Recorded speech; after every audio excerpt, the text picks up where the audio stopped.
When you ask people about Mathare, some might tell you about crime, alcoholics, and unemployment. Others might tell you that we are uneducated, that we are weak in talents and skills, that we need help from the outside to improve our lives and our neighborhood. Now, lay that picture in your head aside for a while. Has anyone ever told you about the potential of Mathare? If not, now is the time to discover and listen. There are voices that need to be heard and pictures that should be shown.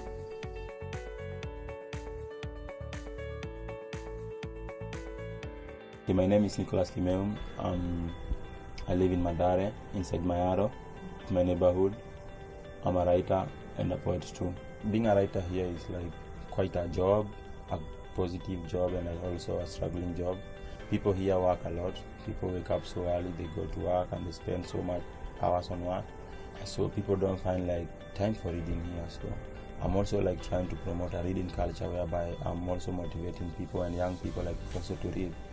Young people are much more becoming aware of themselves and making it as a responsibility to be responsible with their own lives. When I was young people would just go to school, come from school, do your housework, and then that's how your day was like. But nowadays you see people being engaged into things like sports. Some are also trying to create a path for themselves, like following their dreams.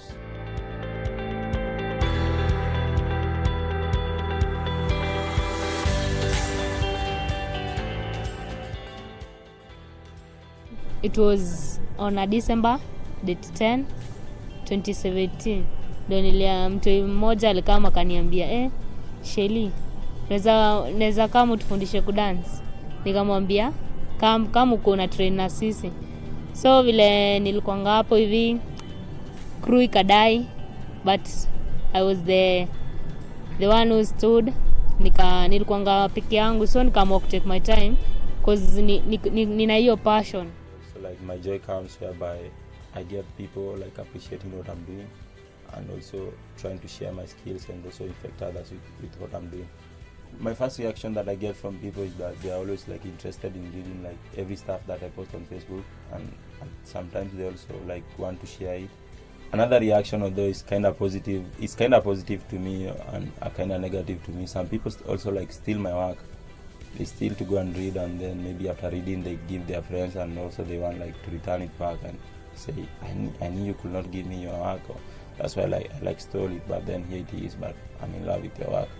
So I can say so many people love what I write, but especially the young people. I haven't get like comments from older people, though I would like the older people also to read my work because I want some more inspiration from older people too. So mimi kenye tunaweza wasaidia nayo ni kuambia wakama hapo ile kidogo yenye niko nayo, because I'm not that much perfect, na kama na wagei because your place ni place fiti na keep busy, ina avoid kwa hizi situations za huku hivi ghetto, drugs, kwa waizi na bad companies. So mimi future yenye niko nayo ku help out wenye wako huku hivi wenye wako idling, kuweka hiyo place wa get information ya dance. Baadaye vision yangu ni kufungua dance crew yangu ni ama children's home ya hapa hivi Mathare, na keep watu wenye wako idling mtaani. For me, I can't say I have like material benefits from that, but it's the joy that I get from like seeing that I'm starting a project and I'm also like completing it by my own, and also I'm trying to build up myself like inside, and also trying to understand myself, know my weakness and my strength. And also like my joy comes whereby I get people like appreciating what I'm doing. I always wanted to have books that talked about the things that were happening here and the things that were also like affecting us around here. So that's why I started writing. I wanted to create a content for the people who are here and the content that people could like relate with. The perfect ending for my story would be like walking into bookshops or libraries and finding my books there. Or maybe go into school, into some kind of school, and I find that some of my pieces are being like taught to school, to children.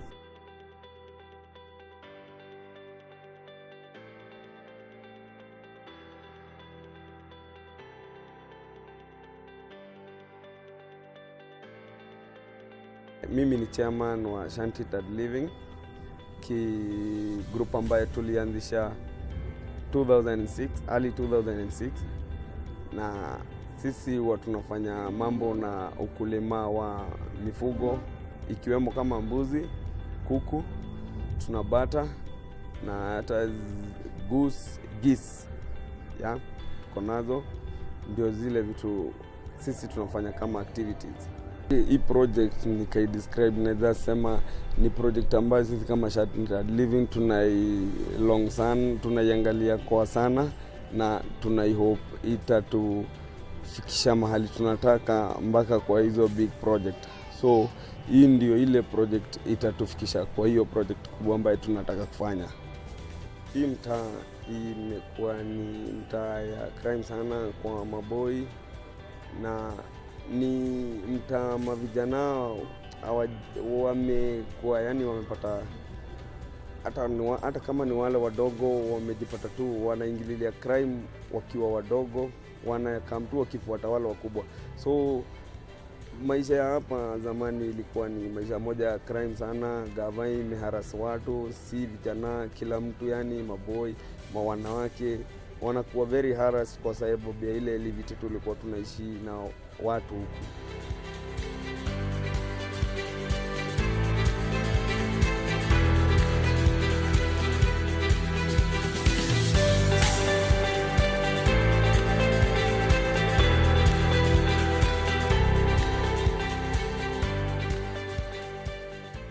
I'm a coordinator for the campaign against extrajudicial executions within MSJC, and I also volunteer as the administrative coordinator. We formally started in 2015, but initially there were different individuals doing working as activists, researchers, and human rights monitors. But we came together in 2015, and that's when we formed the campaigns that we have, and that's when we really started work as the Mathare Social Justice Center.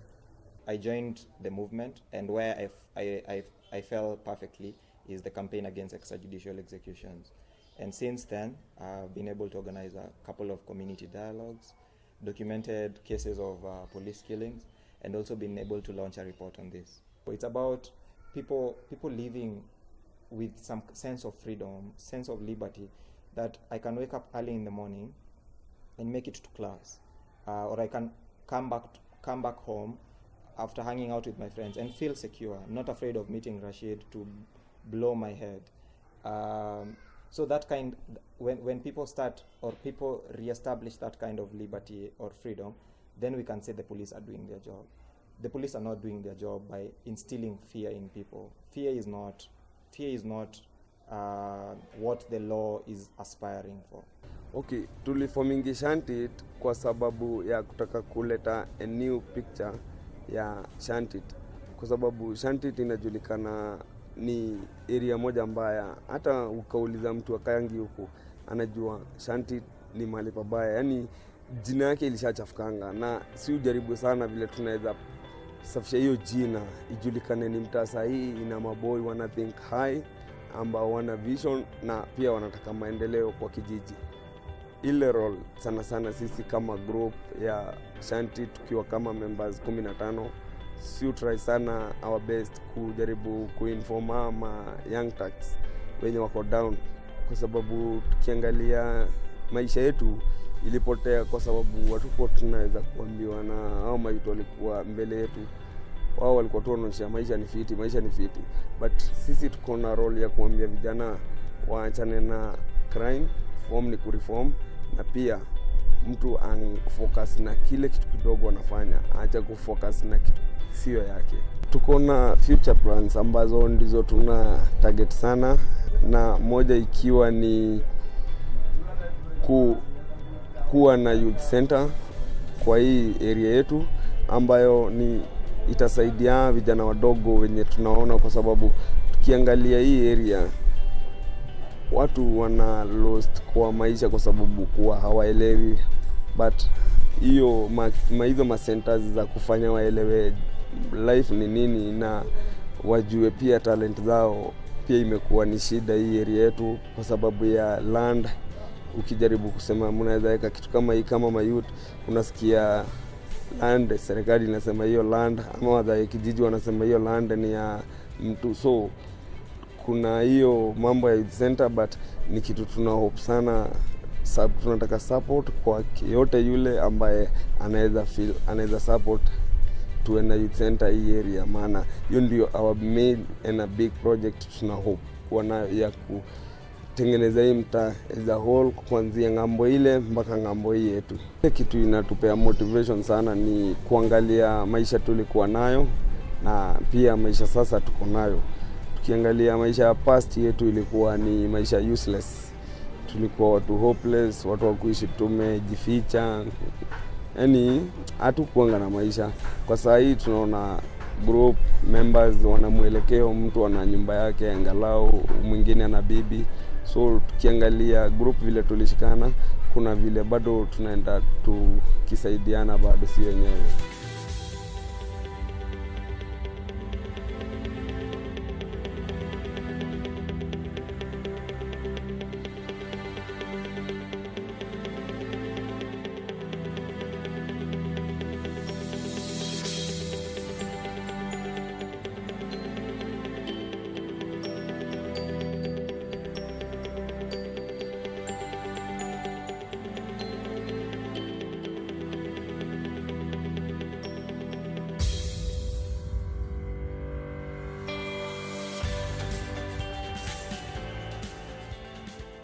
Living in Mathare, I look at justice from different perspectives. I look at it from intergenerational justice, that the fact that there are principles of equality, principles of equity, that people should be treated on equal basis. So when we talk about justice, it's also about accessibility of it. Yeah.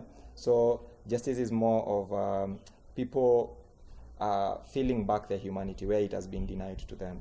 So we decided to set up here because there are so many other organizations that have been set up advocating for the cause of people who live within these spaces but do not live here. So they have no experience about, say, a police killing. They know no one who's lost their lives to a police killing.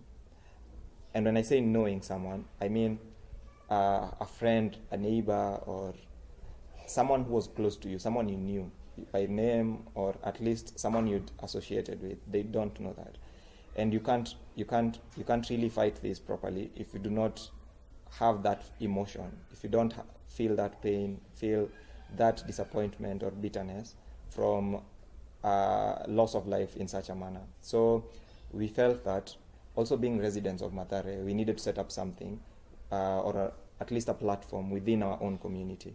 And there's been a lot of change in Mathare from early 2000 to now. There's been lots of change.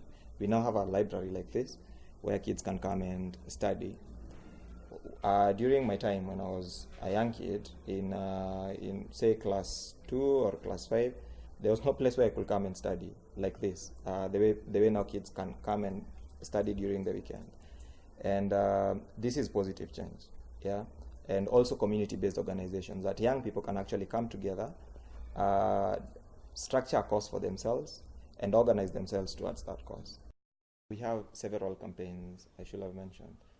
Besides the campaign against extrajudicial executions, there's a campaign for reproductive rights that is mainly focused on dialogues to discuss what are reproductive rights, how can we enforce some laws on that.